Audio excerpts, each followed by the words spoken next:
Welcome to another edition of the Magic Latest Podcast where we discuss everything Orlando Magic basketball. I'm your host, Jalon Dixon, and today we're going to go over a little bit of brief news as a sidebar, and then we're going strictly into NBA draft mode as the first day of the NBA draft has concluded. Let's go ahead and get it. The quick news that we're going to get out the way, CEO Alex Martins is going to be stepping down for the Orlando Magic and moving into more of an advisor role. This is a little bit of cleaning house where with the Orlando Magic making a couple front office moves, they're kind of consolidating some of their roles, expanding other roles. And Alex Martins was a guy that actually was looking to retire a few seasons ago, but instead they've now carved something out for him to be able to utilize his skills in a way that's maybe not as necessary to fit the requirements of what a CEO needs to be available for, but a guy who's still very active within the building. This dude has been present since 2011 and has been a part of every step of the way when it comes to the Orlando Magic building this new aura around themselves over the last decade, right? So big news, nothing necessarily crazy, but I do think it is very important to factor in that, there are things shifting within the front office, which is important when you think about the money aspect. Also, you have to look at the Orlando Magic in terms of what they're willing to spend, what they're willing to do, what their philosophy is moving forward. It's a team that does want to be a championship contender with this young team, right? Like these kind of front office moves, they happen all the time, and they are much more impactful than you would really think, even though they seem like very minor things. But next, let's go ahead and get into the draft, man, and let's talk about one of the most penciled in prospects going somewhere else. Walter Clayton Jr., man. Walter Clayton Jr. felt like an absolute lock at 25 for the Orlando Magic. It felt like absolutely like a match made in heaven. And instead, not only does he not go to the Orlando Magic, he still didn't even get taken like 19th to the Miami Heat to get to stay in Florida. Nope. Got drafted by the Utah Jazz.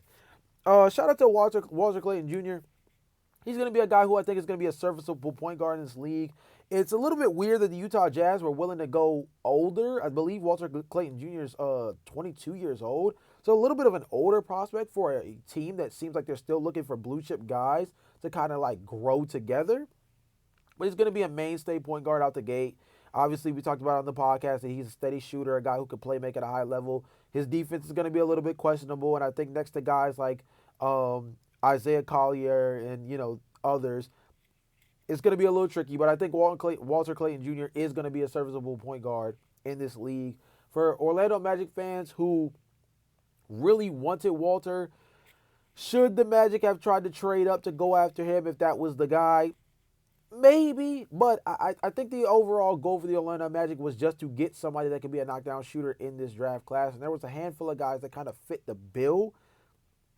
Walter was definitely one of them, but he wasn't so good. Walter Clayton Jr. is not so elite at any given skill that it felt like it was worth trading up to go get him necessarily. He is a high-level three-point shooter, and he is a good playmaker, but he's not a player that I think differentiated himself in any real way that says that it was worth moving off of the 26th pick in order to move up to go after him in any real way. So, you guys let me know in the comment section whether or not you felt like it would have been smarter to try to go after him. But I actually think that this worked out perfectly because at 26, the Orlando Magic were able to draft Jace Richardson. Now, this is going to be the biggest bulk of the podcast, because I think that this was a perfect fit. If Walter Clayton Jr. wasn't available on the board, as the board fell in this situation, Jace Richardson, if I'm not mistaken, I believe I said this when I listed out my top 5. Jace Richardson was the perfect consolation prize for the Orlando Magic. Knockdown three-point shooter, can create off the dribble, operates in pick-and-roll situations really well. Not an elite level passer, but I think is a high level decision maker with the ball in his hands. This is a guy who I think is going to provide real floor spacing. I think that even though he's a little undersized at 6'1", nearly 6'2", he's a guy that plays a little bit bigger than he actually is. I think he's really physical around the basket as a guy who can finish at a high level. And I think that as a guy who's a 41% three-point shooter and a dude who can just really create instant offense, He feels like a guy who can be a really strong Cole Anthony replacement, but with a more consistent jump shot. He also feels like a guy that can be a more consistent version of what Cole Anthony was supposed to bring to the table as a secondary shot creator in second units. This is a guy that I think with Jace Richardson, there's a reality where he could come in off the bench and kind of be, drawn up as a primary option. We've seen this with the Lou Williams, the Jamal Crawfords, the Jordan Clarksons of the world, right? We've seen these different iterations of guys who come off the bench and you just give them the ball and say, hey, go cook, create offense for us, hold the ship steady while our starters get some rest, and operate, right? And he can be a really good fit given the fact that he'll have a defensive guard next to him like Anthony Black coming off the bench. And Jace Richardson's three-point spacing ability gives him the versatility to play next to a Desmond Bane or a Jalen Suggs as well. Jace Richardson, the size is going to become a big turnoff for a lot of people because it was one of the bigger turnoffs throughout the draft process. But at the end of the day, this is like arguably the best shooter off the dribble and in catch-and-shoot situations in the entire draft class. The Orlando Magic at 25 were able to essentially snag the best shooter in the draft in an offseason where they already addressed their much-needed guard talent depth issue with the Desmond Bane trade, while also adding three-point shooting with the Desmond Bane trade, and doubling down on that by getting even more shooting from the guard position. Jace Richardson, I'm not going to say it's going to be some kind of God-sent savior, right? Because I think that isn't necessarily what the Orlando Magic need. But I do believe that Jace Richardson was the perfect pick available with Walter Clayton Jr. off the board. And one could make the argument that Jace Richardson was the perfect pick from the very beginning, even if Walter Clayton Jr. was available at 25 as well. I love this pick personally. I look at Jace Richardson as a guy, like I said beforehand, I think he's going to come in on second units and play next to Anthony Black, be in a position where he can really just generate offense in a real way, where they just hand him the ball and say, hey, bro, go out and score, keep things even keel. If he plays in certain situations next to Jalen Suggs, that could also be good for him. I don't necessarily know if he'll close games, but I think this is a guy who is going to very quickly eat up those Jet Howard minutes. I think Jet Howard just became significantly expendable because I think that Jace Richardson brings everything that Jet Howard was expected to bring to the table in a more consistent and more valuable way. He also is able to do so much more on-ball creation that he's not so reliant on driving kick opportunities, catch and shoot opportunities, fast break spread out three opportunities. He's not as reliant on three-point shooting created out of easy opportunity looks the way Jet Howard has kind of made himself out to be over the last year and a half to 2 years. Instead, Jace Richardson is a player who can do so much more with the ball in his hands while still being effective without the ball in his hands as well. I think that, I can't rave about him enough because he actually was one of my more interesting prospects going into this draft class. And the fact that he was able to fall all the way to the mid-20s and fall into the lap of the team who honestly fits both what he brings to the table the most and the team that has one of the higher likelihoods to maximize what skill set he has.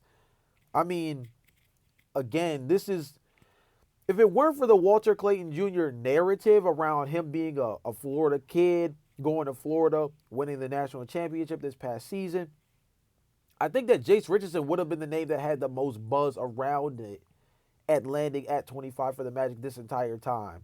The fact that he was able to still make it to this point, I think if they had to go between the two and choose, and they weren't choosing with their heart, they were choosing with their head, I think they still draft Jace Richardson at least 9 out of 10 times.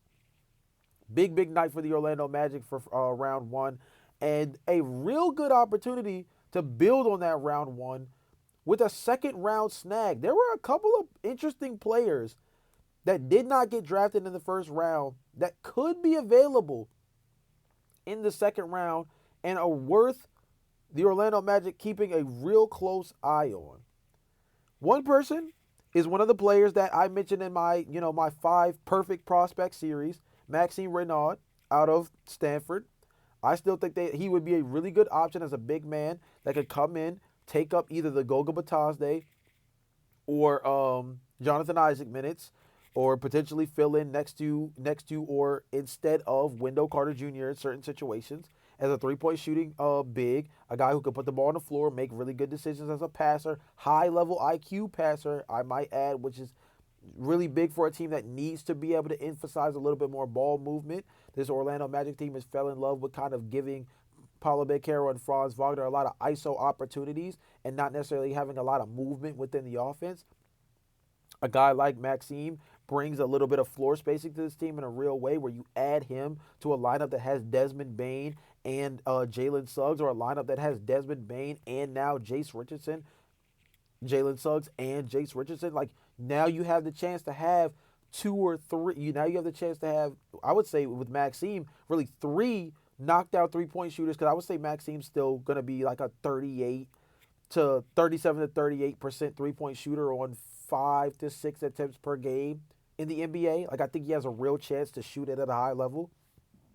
That would give the Magic a chance to have lineups where they have 3 floor spacers on the floor at the same time next to Franz Wagner and Paulo Banchero. That would be huge. Another player that I would think would be really interesting is Rasheer Fleming out of St. Joe's. He's a player who I think could just really fit what Orlando has been doing over the last couple of years, which is grabbing these rangy wings. He's 6'9", almost 6'10", 7.5 foot wingspan. A dude who just has kind of the whole package. Shoots the 3 at a high clip at 39%, shot 53% from the field, 14.7 points, 1.5 blocks, 1.4 steals, 8.5 rebounds. He's just a do-it-all power forward, guy that can do a whole lot of different things, should be able to switch through both. I think from a lateral perspective, he's still more of a 4-5 in terms of who he would defend. But do I think there's situations where he could be, the big in a small ball lineup where he's a 5 in a small ball lineup or a 4 in a small ball lineup? I think he's more of a solidified 4 in most lineups. I think he could be versatile enough, especially defensively, to play some small ball center minutes. I think he could also guard small ball center lineups. So Rasheer Fleming could be another interesting player that if he drops to 46, and there's a low likelihood of this, but I do think that he's an interesting player. I didn't think he was going to drop out of the first round, so anything could be said for this guy now. But I think that he could be an interesting, flexible player as a more higher upside version of, like, who's a player that comes to mind? Like a Montrezl Harrell, but with a lot more upside defensively. I think that's, especially because he's not necessarily undersized, because unlike Montrezl Harrell, who seemed to be kind of a solidified 5-man, Fleming is definitely a 4. He just has the physical attributes of a player who in this day and age could play small ball 5 while giving you some stretch to floor ability, still can be a high level rebounder. Brings a lot to the table on both sides of the floor. And then my third interesting player is a player who I haven't discussed on the podcast very much, but a player who I do think could be interesting for Orlando, and that's an older player and one that doesn't get discussed as much because some of his other teammates who were drafted in the early first round are the ones that got all the shine, and that's Duke small forward Sion James. Sion James is a really interesting prospect, 22 years old, a guy who just kind of is a do-it-all player. In his final season with Duke, he kind of just was like the glue that kept everything together around all these freshman phenoms. And he kind of gives off like Josh Hart vibes in a real way of just kind of like the dirty work, do-it-all small forward. Average 8.6 points, just under a steal a game, 2.9 assists, 4.2 rebounds, 41% from 3, 51.6% from the field. Just a guy who, again, I feel like just does all the dirty work, makes good plays at good times, is a player who could just be really productive as just a dude who could just come in and be a spark plug for you. Not necessarily offensively, but just with his energy, right? He's going to be a guy who rebounds at a high level, He might have a big time highlight backdoor cut to a dunk that just kind of makes the entire stadium erupt.